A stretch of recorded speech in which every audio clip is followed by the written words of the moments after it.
Let's talk about smelt quartz or smelting quartz. What is it? Is it natural? Is it fake? Hi, I'm Bella from Bella Luna Crystals. I'm an energy healer and reader, and I own a metaphysical shop, and I'm going to talk to you about smelting or smelt quartz. I covered this in the big video, and I wanted to do a little bit more of a breakdown on it for you. This combination of a glassy transparent top and a composite looking bottom, I've seen this in fakes of pyrite and quartz, which is what this one is, and I've also seen it faking garden quartz. So if you see the composite bottom, you can pretty much assume that is not a legitimate mineral. Smelting quartz is actually not quartz at all, although sometimes the mixtures can contain components of quartz. Typically, it's a form of silica or silicon dioxide, which is glass.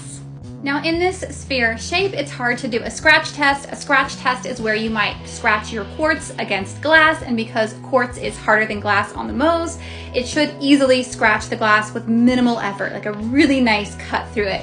However, some of these mixtures do contain quartz, so it may still scratch glass. So it all comes down to really knowing your supplier and knowing your product.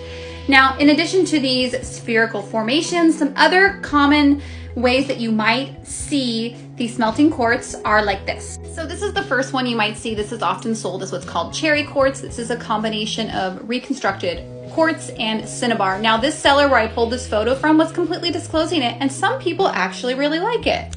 This is another common example, and again, this seller was fully disclosing this was smelt quartz, but some people like it. It's really beautiful. It's got a nice blue color. And this is the pyrite and quartz up close.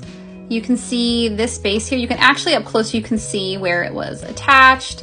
And inside there's actually like what looks like hair. So this one was pretty obviously that it was not a genuine quartz. Usually you don't see hair growing in your quartz.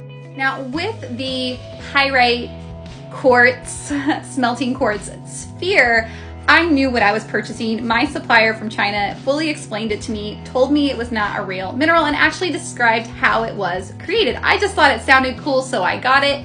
He also said that those pieces are quite popular. People like to use them for feng shui because the pyrite in it is real pieces and real chunks of pyrite. The problem is there's a lot of those spheres, either with the garden quartz or the pyrite, on Etsy listing them as natural, and I just think people just aren't not aware. So really what this is awareness. It's not to call anybody out or anything like that. That's not my role. But I want people to know what they're getting so you know what you're spending your money on. If you want smelting quartz like the pieces I showed you and you like it, there's nothing wrong with that. If you think it's pretty, get it. I got that sphere because I thought it was pretty, and the hair inside was just a little creepy bonus.